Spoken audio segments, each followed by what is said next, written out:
Hello, my dear. I welcome to all the students online coaching. I am DK Mishra, standing before you to teach you the continued chapter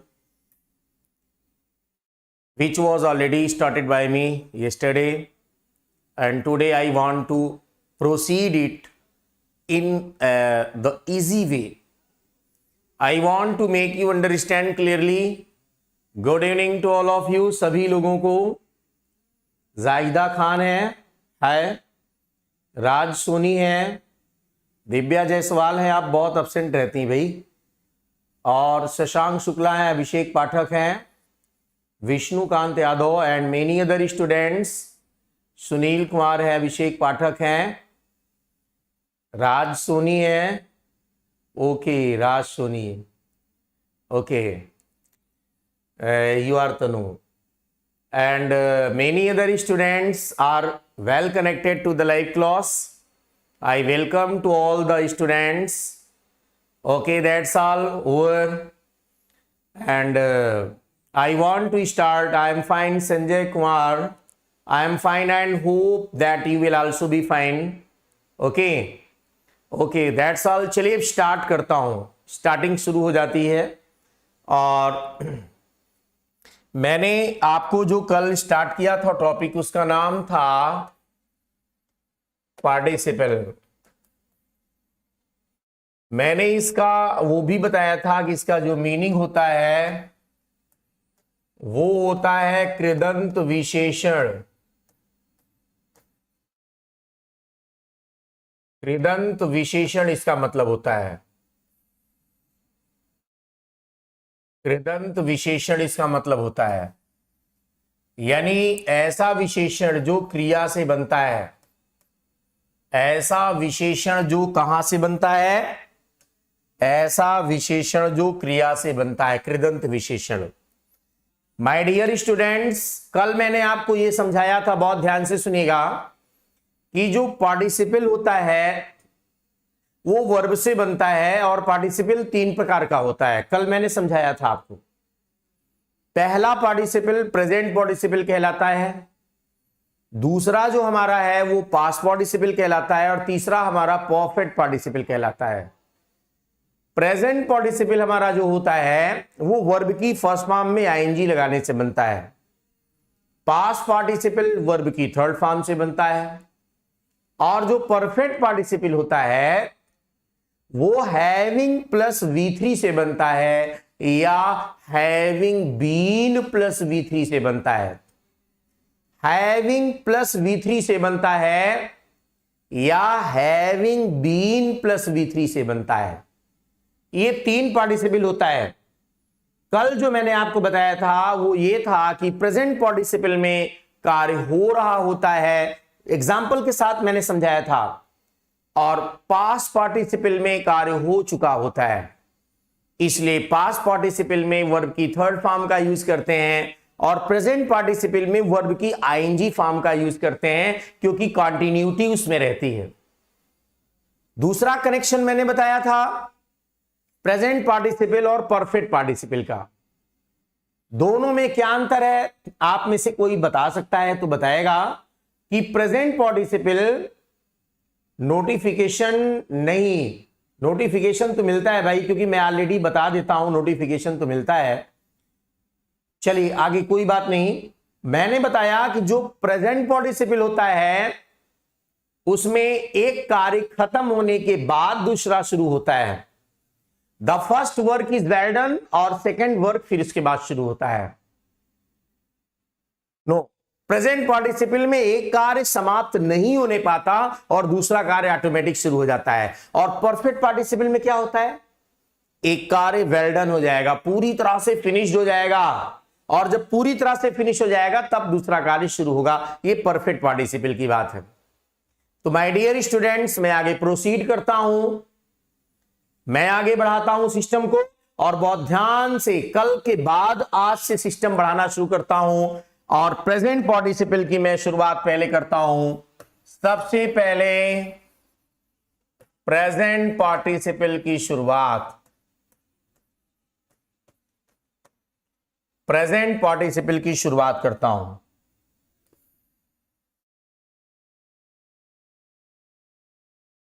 ये ठहरा present participle, ये ठहरा present participle, right, well done. ये present participle है हमारा। ये present participle के अंतर्गत कई फंक्शन होते हैं। जैसे पहला फंक्शन होता है और उसमें होता है नो गैप। कल मैंने इसकी शुरुआत किया था। नो गैप के विषय में कल मैंने आपको समझाया था कि नो गैप का सिस्टम क्या है। ये नो गैप रहा। नो गैप का मतलब होता है नो डिफरेंस ऑफ टाइम, समय का कोई अंतराल नहीं होता है। एग्जाम्पल बहुत ध्यान से सुनिएगा, मैं समझा रहा हूं दोनों को। अब आपका प्रश्न और उत्तर दोनों एक साथ चलेगा। सारे बच्चे अटेंटिव रहें। Be attentive to give the particular response which should be positive. सारे बच्चे एकदम ओके रहेंगे। सब लोग अपना अपना यस दिमाग लगाएंगे और मैं दो क्वेश्चन, एक क्वेश्चन दूंगा और उसके बाद में शिवी त्यागी, कीर्ति हो आप कौन है भाई? अच्छा, Adarsh Verma. Okay okay, that's all. बहुत ध्यान से सुनिए, बहुत ध्यान से सुनिएगा। यहां पर मैंने बोला, ध्यान से सुनिएगा, रामू met his mother, और अगला है he touched her feet। मान लो ये सेंटेंस मैंने लिख दिया,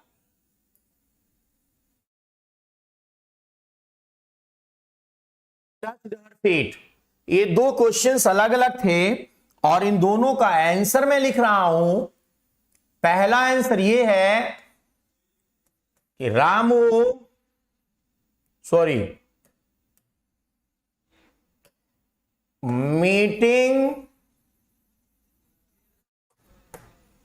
meeting his mother,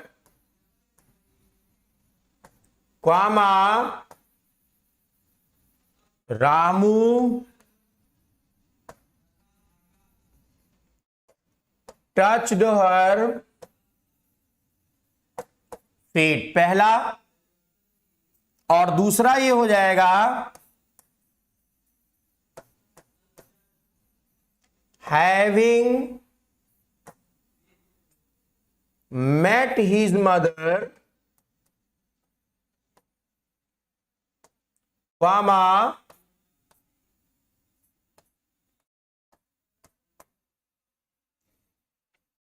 Ramu touched her feet. ये दो क्वेश्चंस आपके सामने मैंने लिखा है। डियर स्टूडेंट्स, आपको बताना है कि इन दोनों में से विच वन इज करेक्ट, इन दोनों में से कौन सा सही है।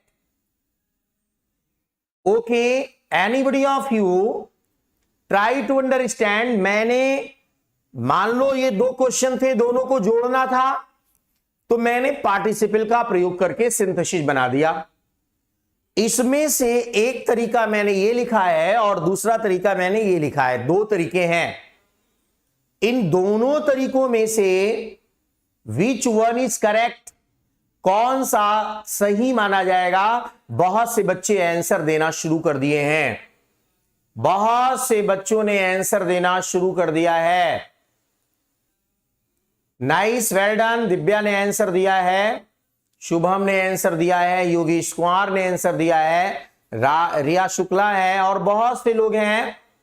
बहुत से लोगों ने आंसर देना शुरू कर दिया है। I am extremely happy. चलिए, very good, very good, very good. चलिए, आप सभी लोगों ने आंसर देना शुरू कर दिया है। मुझे बहुत अच्छा लगा, बहुत अच्छा लगा। नाइस, वेल डन, बहुत अच्छी बात है। इसमें जानते हैं ना, 95% बच्चों ने पहले को आंसर करेक्ट माना है। 95% ने पहले को यस। श्रुति बिल्कुल सही आंसर है, और भी सही आंसर जाहिदा खान का है, विधि सिंह का है, शिवांश मिश्रा का है। Shivansh very nice, well done, बहुत अच्छे। कृतिका यादव है, श्रुति शेठ है, सबने आंसर दिया है, बहुत अच्छी बात है। इसमें रियली पहला वाला सही है, दूसरा वाला गलत है आपका। This one is incorrect and this one is correct. But ऐसा क्यों, ये मत सोचना कि मैंने प्रेजेंट पार्टिसिपल की हेडिंग डाली है तो प्रेजेंट पार्टिसिपल में पहला वाला सही होगा दूसरा वाला गलत होगा, ना, ऐसा बात नहीं है। ऐसी बात आपको ये रिकॉग्नाइज करना पड़ेगा कि पहला अगर सही है तो क्यों। If the first sentence is correct why, अगर पहला सही है तो पहला क्यों सही है, आपको इसको समझने की जरूरत है। पहला क्यों सही है इसे समझने की जरूरत है।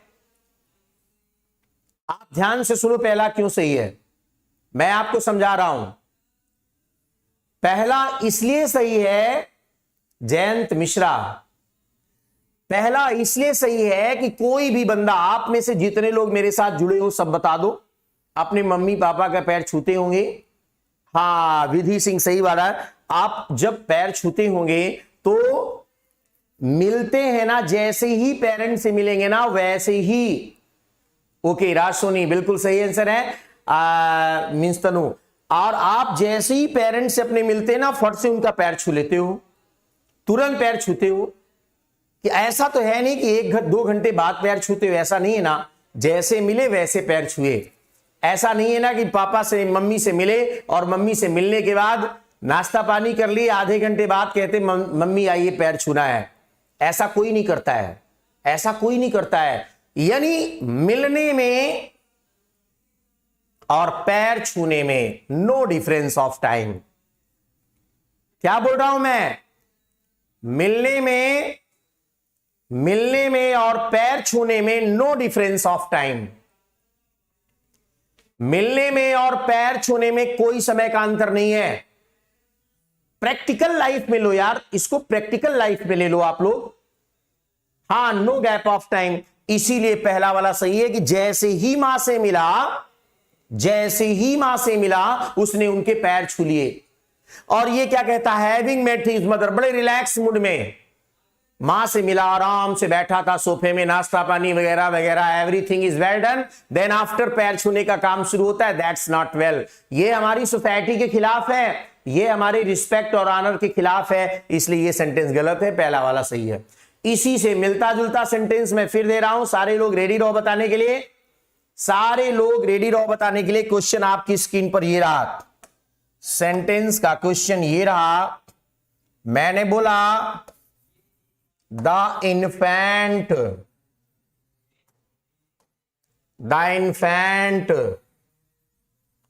heard a noise,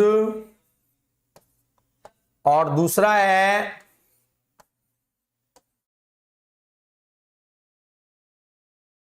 he woke up।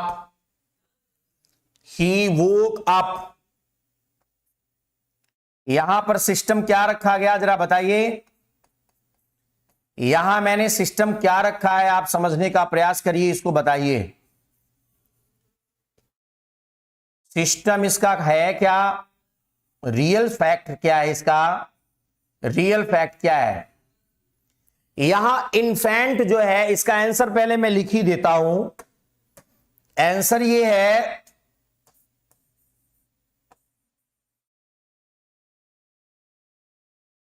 hearing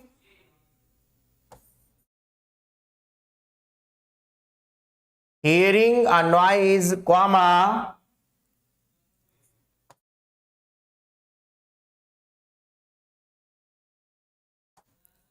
the infant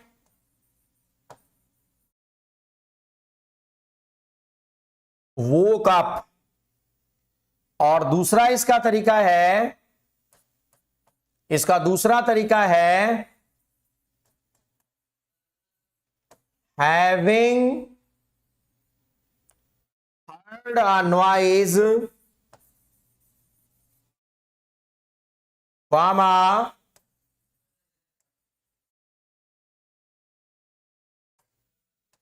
the infant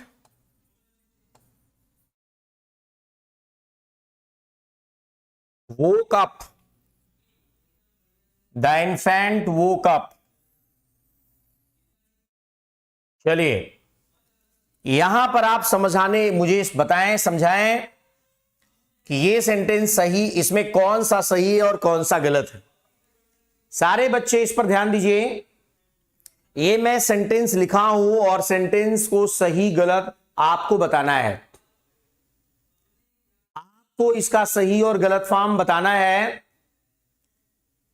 okay, total करिए। Anybody of you try to understand, just make me understand. Infant, infant माने होता है शिशु। इन्फेंट माने होता है शिशु।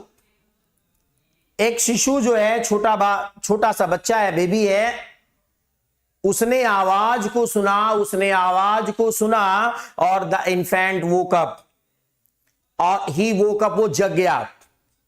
शिशु ने आवाज को सुना और वो जग गया। आप लोग बताएं, इसको कोशिश करिए।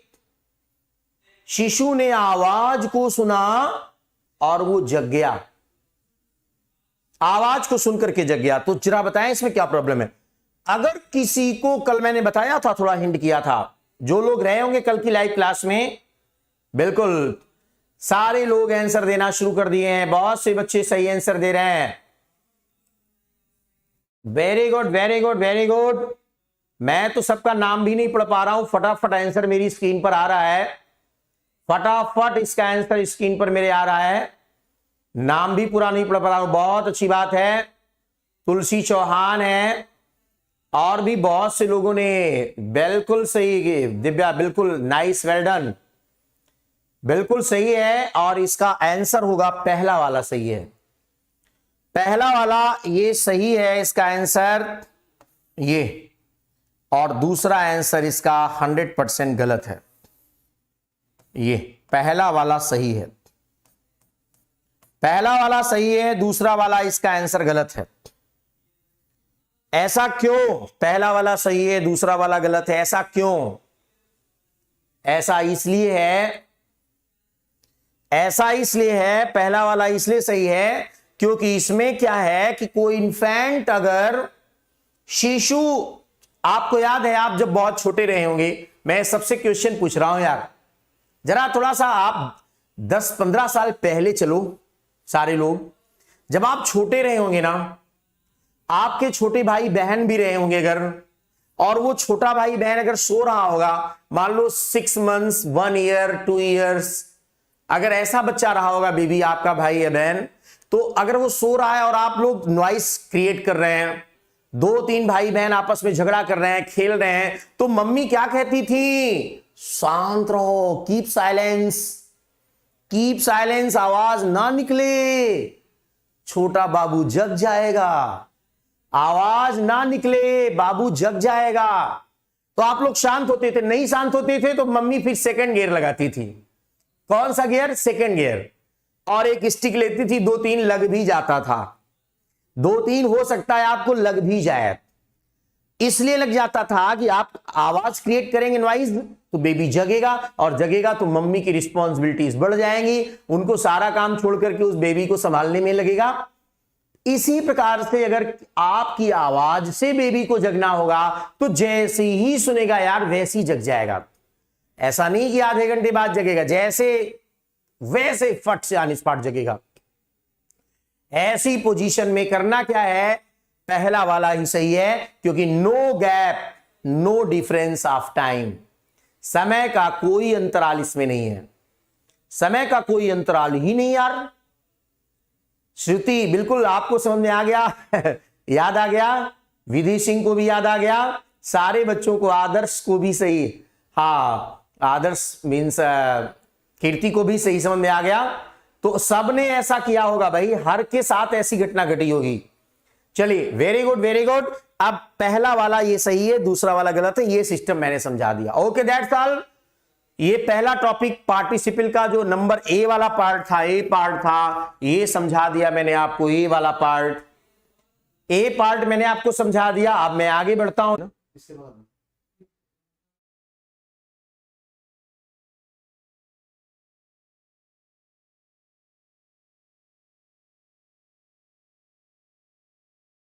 ओके माय डियर स्टूडेंट्स, थोड़ा सा टेक्निकल प्रॉब्लम आ गई थी। टेक्निकल प्रॉब्लम आ गई थी बेटा, इस वजह से क्लास डिस्टर्ब हो गई थी। बट अब जो है सब लोग फटाफट आ जाइए। हाँ, नेटवर्क वीक हो गया था, कुछ प्रॉब्लम आ गई थी। चलिए अब बेटा फटाफट आ जाइए। अब फिर से आगे हम उसको प्रोसीड करते हैं। कुछ प्रॉब्लम्स थी और अब सही हो गया है।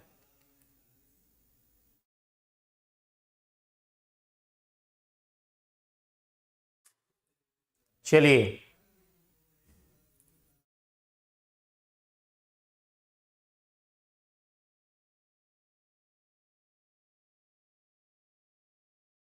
ओके डियर,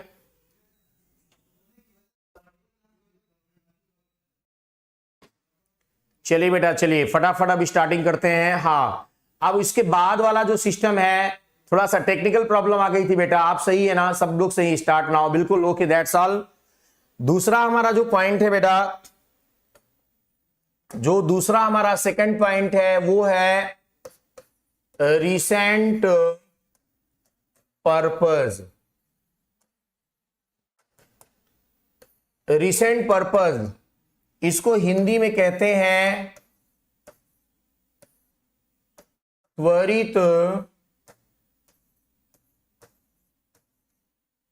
त्वरित उद्देश्य।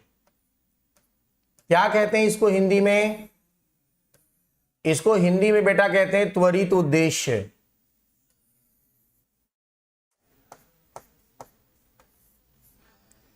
समझे ना, त्वरित उद्देश्य। बहुत ध्यान से मेरी बात को समझिएगा, त्वरित उद्देश्य इसको बोलते हैं। चलिए मैं अब आपको यह समझाना चाहूंगा। हाँ, बहुत ध्यान से मैं ये समझाना चाहूंगा बेटा कि दो तरह के उद्देश्य होते हैं। एक लॉन्ग पर्पस होता है, एक रिसेंट पर्पस होता है। एक लॉन्ग पर्पस होता है, एक रिसेंट पर्पस का होता है। तो लॉन्ग पर्पस में टू का प्रयोग होता है, इन्फिनिटिव टू का प्रयोग होता है, टीओ। और रिसेंट पर्पस में प्रेजेंट पार्टिसिपल का प्रयोग होता है। जैसे ये कहा जाए कि my friend went to America, he want to have higher studies. मेरा मित्र अमेरिका गया है और वो उच्च शिक्षा पाना चाहता है। तो जब उच्च शिक्षा पाना चाहता है तो ये 2 मिनट का काम नहीं है, ये 2 मिनट का काम नहीं है।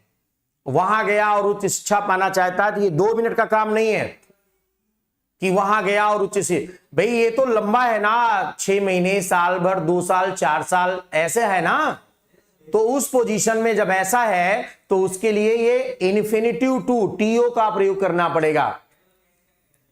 इन्फिनिटिव टू का प्रयोग करना पड़ेगा। और रिसेंट पर्पस क्या होता है मैं आपको दिखा रहा हूं। रिसेंट पर्पस यानी तुरंत कुछ चीजें होती हैं जो सामने दिखी, अब उसको करना है तो एक्शन लिया जाता है, वो रिसेंट माना जाता है। और वहां प्रेजेंट पार्टिसिपल हम लोग लगाते हैं। क्या लगाते हैं? प्रेजेंट पार्टिसिपल वहां लगाया जाता है माय डियर। सेंटेंस ऐसे बनेगा, ध्यान से सुनिएगा। सेंटेंस ऐसे बनेगा, मैंने बोला the warrior drew his sword, drew the sword,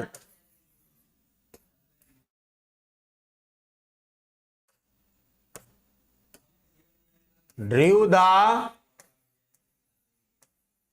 sword, और he attacked his enemy.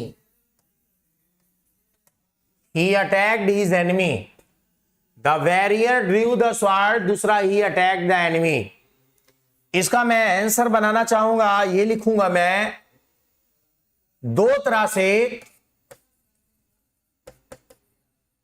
having drawn the sword, comma, the warrior attacked his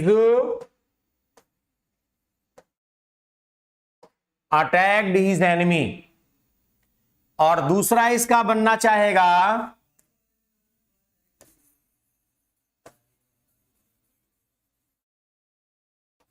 drawing the sword, comma,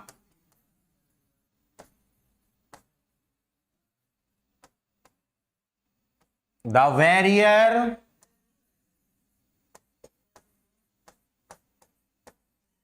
attacked his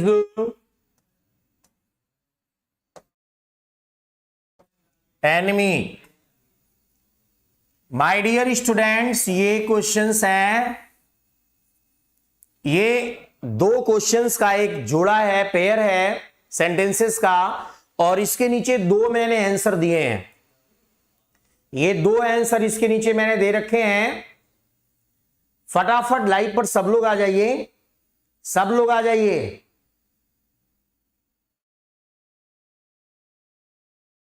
कोई बात नहीं, भी मैं देखता हूं, सबका अपना अलग अलग नेचर होता है श्रुति, ठीक है।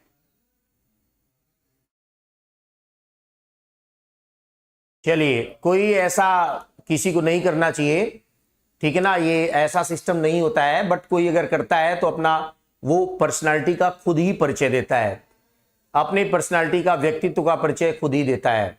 कोई बात नहीं, हमें अच्छी चीजों को चेक करना है, बैड चीजें जो है वो दिखाई ना पड़े आपको, ऐसा मेंटलिटी आप लोग बनाइए। मेरी भी ऐसी है, अच्छी चीजें हमेशा दिख जानी चाहिए आपको, बैड चीजें नहीं दिखनी चाहिए। हमेशा याद रखिए श्रुति सेठ, बैड चीजें आप कंसीडर ही मत करो, राइट, कंसीडर ही मत करो, अच्छी चीजें हमेशा कंसीडर करिए।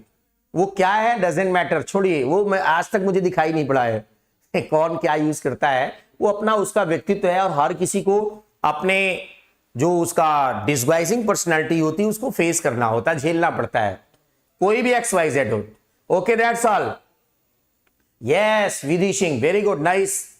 बैड को इग्नोर करिए, बैड को, हम रास्ते पे जा रहे हैं, बहुत ढेर सारे बबूल के पेड़ हैं, तो कांटों से हम बच करके जाएं, बबूल के पेड़ों को काटे नहीं, जो मिलेगा काट डालें। कितने पेड़ काटेंगे आप, कितने पेड़ काटेंगे? एकैकिया, बबूल को एकैकिया कहते हैं इंग्लिश में। सारे को अवॉइड करिए, जितने भी पेड़ हो, सब अपने रास्ते को निकल करके आगे बढ़ जाइए, दैट्स ऑल। क्या करना है, इग्नोर करिए, छोड़िए। वेरी गुड, बहुत से लोगों का आंसर सही आ रहा है, बहुत से लोगों का आंसर सही आ रहा है, और इसमें थोड़ा सा उलट फेर कर दिया यार मैंने, थोड़ा सा मैंने। लाइक्स को बढ़ाइए सब लोग भाई, लाइक्स को बढ़ाइए, लाइक्स अभी 100 भी नहीं पहुंची। क्या कर रहे हो आप लोग? बीच में क्लास डैमेज हो गई थी, थोड़ा नेटवर्क की प्रॉब्लम आ गई थी, तो उसमें हम लोग थोड़ा फंस गए थे बीच बीच में। वो अंडरस्टूड है, बारिश का माहौल है, समझा करिए उसको। बिल्कुल, Chandrabhushan Singh, very good very good, बहुत अच्छे विचार हैं आपके। हाँ, very nice very nice. Think positive, be positive, ignore negative think positive, be positive, ignore negative. ये नारा आप लोग ले लो यार, स्लोगन है। अच्छा सोचो, अच्छा बनो, ठीक है ना, और नेगेटिव को इग्नोर कर दो, इग्नोर कर दो, अपने आप पजल्ड हो जाएगा, मानसिक रूप से पजल्ड हो जाएगा, मानसिक रूप से पजल्ड हो जाएगा। यहां सेंटेंस देखिए, योद्धा ने तलवार को खींचा। आप जरा सोचिए यार, कोई योद्धा अपनी तलवार कब खींचता है, कब ऐसे वो अपनी तलवार को निकालता है, कब निकालता है? जब उसको अटैक करना होता है। यूं ही नहीं तलवार निकाल करके कोई योद्धा ऐसे ऐसे चलता है, नहीं, जब उसको अटैक करना होता है तब वो अपनी तलवार को निकालता है, अपनी स्वॉर्ड को निकालता है, अपनी स्वॉर्ड को निकालता है। स्वॉर्ड माने तलवार होती है, यानी पर्पस सामने दिख रहा होता है, उद्देश्य सामने दिख रहा होता है।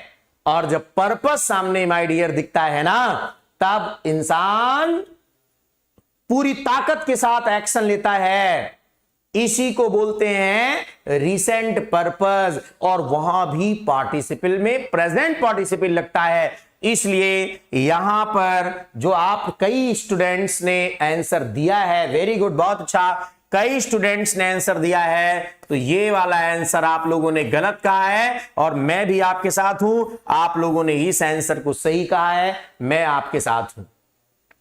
लाइक्स को तुरंत 100 करिए, फट से 100 करिए, अच्छा नहीं लग रहा है देखने में, मुझे अच्छा नहीं लग रहा है यार। चलिए, वेरी गुड सारे बच्चे, very good, thank you very much. सारे बच्चों ने इसको समझ लिया होगा। इसी से मिलता जुलता माय डियर एक एग्जांपल में और देता हूं, मिलता जुलता एक एग्जांपल में और आपको दे रहा हूं यार। सेंटेंस एग्जांपल का ये है, अगर मैंने लिखा रिया टुक a pen, she started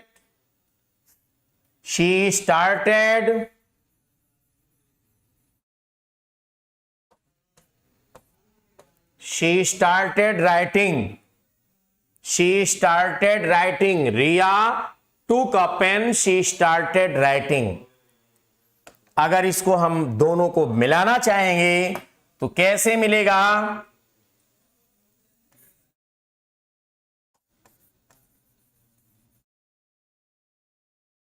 taking a pen,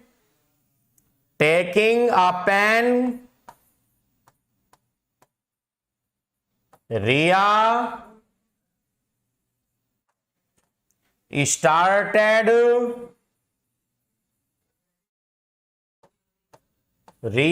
started writing.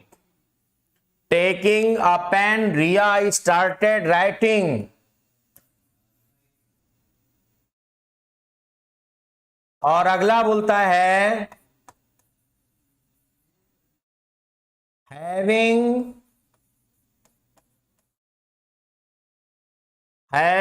taken a pen,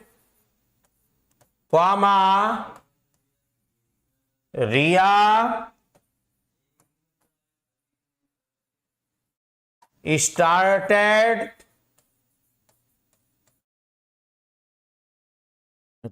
started writing. ये एक पॉइंट हमारा ये आंसर, एक पॉइंट ये। माय डियर स्टूडेंट्स, फटाफट बताने का प्रयास करेंगे। हाँ, नेट की प्रॉब्लम तो आज आ ही रही है भाई, श्रुति सेठ, नेट की तो प्रॉब्लम आ ही रही है, तो सब लोगों के पास यही प्रॉब्लम है। यहां भी चैनल पर प्रॉब्लम आ रही थी। माय डियर स्टूडेंट्स, फटाफट बताने का प्रयास करें, जल्दी जल्दी जल्दी जल्दी, ट्राई टू स्पीक, बहुत स्पीड में बताने का प्रयास करें। रिया टुक अ पेन, रिया ने, इसमें कौन सा सही है? आंसर आना शुरू हो गया है और सही वालों का रुझान अधिक है। बिल्कुल बिल्कुल, नाइस, वेल डन, बहुत अच्छा लगा मुझे देख करके। सही उत्तर देने वालों का, सही आंसर देने वालों का जो नंबर है स्टूडेंट, नंबर ऑफ स्टूडेंट्स, वो अधिक है और बहुत अच्छी बात है। It's matter of great pleasure for me that I am getting the correct response of all the students. Taking a pen, pen को लेते ही रिया स्टार्टेड राइटिंग, रिया ने लिखना शुरू कर दिया, रिया ने लिखना शुरू कर दिया। कोई भी बंदा पेन कब लेगा? आप जरा बताओ, जेब में पेन है ऐसे? मैं हाथ में पेन लिया हूं ना, I have taken a pain in my hands with the help of my fingers. तो ऐसी पोजीशन कब आई मुझे यार? कब आई? तब आई जब मुझे कुछ लिखना है। अदरवाइज इंसान का पेन तो उसके पॉकेट में लगा रहता है ना। बोलो, वो कब निकाल करके उसको रेडी करता है? कब उसको फंक्शनल फॉर्म में रखता है? जब उसको लिखना होता है। अगर उसको लिखना है, फंक्शनल फॉर्म में है, तब वो पेन अपने हाथ में लेता है, तभी पेन अपने हाथ में लेता है। ऐसी पोजीशन में जब वो अपने हाथ में पेन को लेता है तो इसका मतलब वो अब लिखने के फंक्शन में आ रहा है, लिखने के फंक्शन में आ रहा है। समझ में आ रही बात ना? समझ में सबको आ रही कि नहीं आ रही बात? गुड, सबको लिखना है, इसलिए टेकिंग अ पेन इसमें प्रेजेंट पार्टिसिपल ही लगेगा और कोई दूसरा वर्ड नहीं लग सकता, प्रेजेंट पार्टिसिपल ही लगेगा। यानी this one is correct, this one is correct and this one is wrong, this one is correct and this one is wrong. ये सही है और ये गलत है, ये सही है और ये गलत है। बात मेरी समझ में आ रही होगी ना? एक सही है और एक गलत है। ये इस पोजीशन को फॉलो करता है, इसको समझने का प्रयास करिए, इस पोजीशन को फॉलो करता है। ट्राई टू अंडरस्टैंड इट, इसको समझने का प्रयास करिए। माय डियर स्टूडेंट्स, अगला मैं अब इसको रफ करके आगे नया रूल बताने वाला हूं। अगला जो नया रूल है वो किस चीज को फॉलो करता है, इसको समझने का प्रयास करिए। अगला जो नया रूल है वो किस चीज को फॉलो करता है, उसको समझने का प्रयास करिए। अगला हमारा होता है नंबर 3 पे है as an adjective, as an adjective, विशेषण की भांति इसका प्रयोग हम लोग करते हैं। जैसे एडजेक्टिव की बात कैसे करते हैं इसका?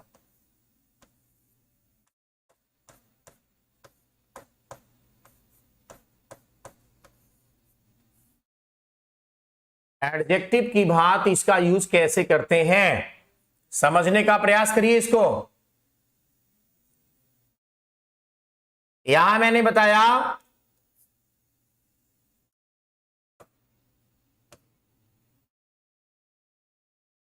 The passenger got down from the train, from a train.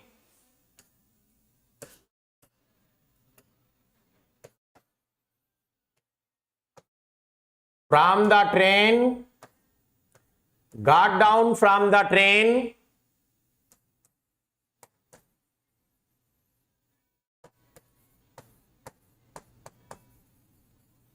It was moving. इन दोनों को जोड़ने से ये सेंटेंस हमारे बने, the passenger got down from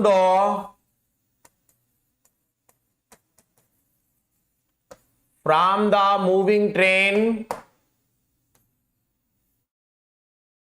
got down from the moving train। और दूसरा है the passenger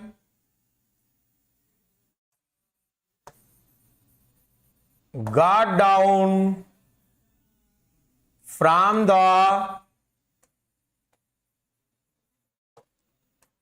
the train,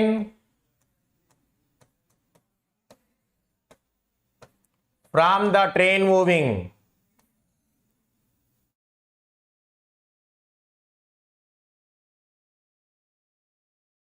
from the train moving। जरा बताएं, ये हमारे पास दो इतने सेंटेंसेस हैं, ये हमारे इतने सेंटेंसेस हैं और इनको आप बताने का प्रयास करो।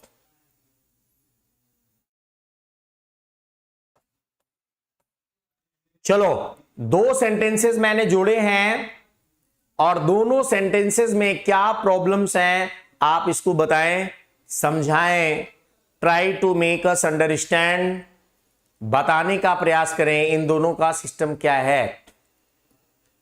कोई भी बंदा?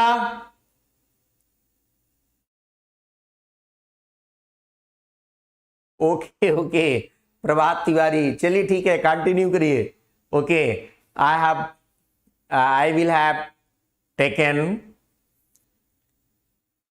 ओके, बहुत अच्छा बहुत अच्छा, बिल्कुल सही आंसर आप लोग दे रहे हैं, फटाफट आंसर आपका आ रहा है, फटाफट आंसर आ रहा है, बहुत अच्छी बात है, nice, well done.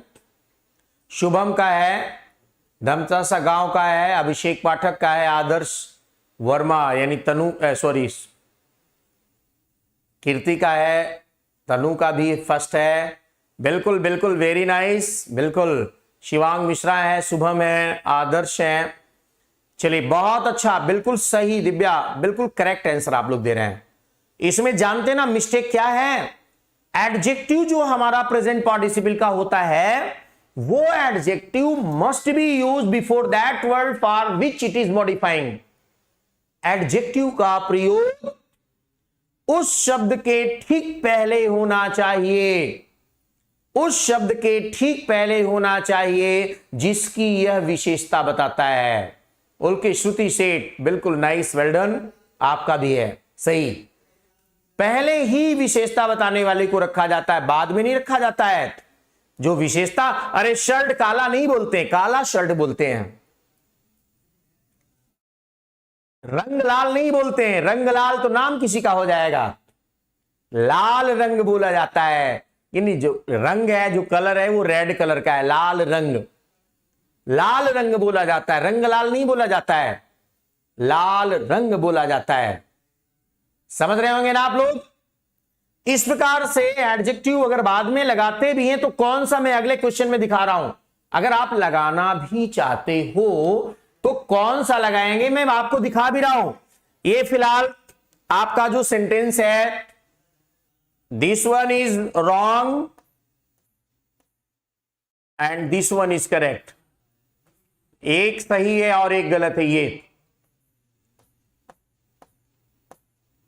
Right, well done, understood, clear हो गया होगा। यहां पर जो ट्रेन नाउन है, नाउन के पहले मूविंग का प्रयोग किया गया है, मूविंग का प्रयोग किया गया है, और मूविंग हमारा एडजेक्टिव है, एडजेक्टिव का प्रयोग किया गया है नाउन के पहले, ये सही है। नाउन के बाद वाला वर्ड गलत है, नाउन के पहले वाला सही है, बाद वाला वर्ड गलत है। एक क्वेश्चन मैं दे रहा हूं जिसमें बाद में लगता है, लेकिन वो माना क्या जाएगा पता है, जैसे सेंटेंस मैं ऐसे दे देता हूं, सेंटेंस ये है, I saw a bird, it was sitting on the tree। मैंने एक चिड़िया देखा और ये पेड़ पर बैठी हुई थी, मैंने एक चिड़िया देखा और ये पेड़ पर बैठी हुई थी। सिटिंग ऑन द ट्री किसके लिए आया है आप बताओ जरा। सिटिंग ऑन द ट्री जो वर्ड है ना, किसके लिए आया है, चिड़िया के लिए ना। चूंकि ये ग्रुप ऑफ वर्ड्स है ना, इसलिए एडजेक्टिव फ्रेज माना जाता है और ये हमेशा नाउन के बाद प्रयोग किया जाता है। एग्जैक्टली सेंटेंस हमारा बनेगा, I saw a bird sitting on the tree। I saw a bird sitting on the tree। मैंने I saw a bird एक चिड़िया को देखा, सिटिंग ऑन द ट्री जो पेड़ पर बैठी थी। ये तो सिटिंग बर्ड के बाद आया क्योंकि ये ग्रुप ऑफ वर्ड्स है, ये समूह है ना, एक शब्द होता है एडजेक्टिव तो उसको पहले लिख लेते हैं, अगर ग्रुप ऑफ वर्ड्स में तो उसको बाद में लिखना मजबूरी है। तो ओके माय डियर स्टूडेंट्स, आज मैं यहीं पर इसको फिनिश करता हूं अपनी क्लास। कल इसका नया टॉपिक शुरू होगा जिसे आप लोग बोलते हैं पास्ट पार्टिसिपल। पास्ट पार्टिसिपल नया टॉपिक शुरू होगा, मैं ऑलरेडी आपको बता रहा हूं, नोटिफिकेशन दे रहा हूं कि कल आपका पास्ट पार्टिसिपल शुरू होगा। एंड शुभ रात्रि, good night everybody, B smiling and cheerful, it's my hope for your future। Okay, that's all, over।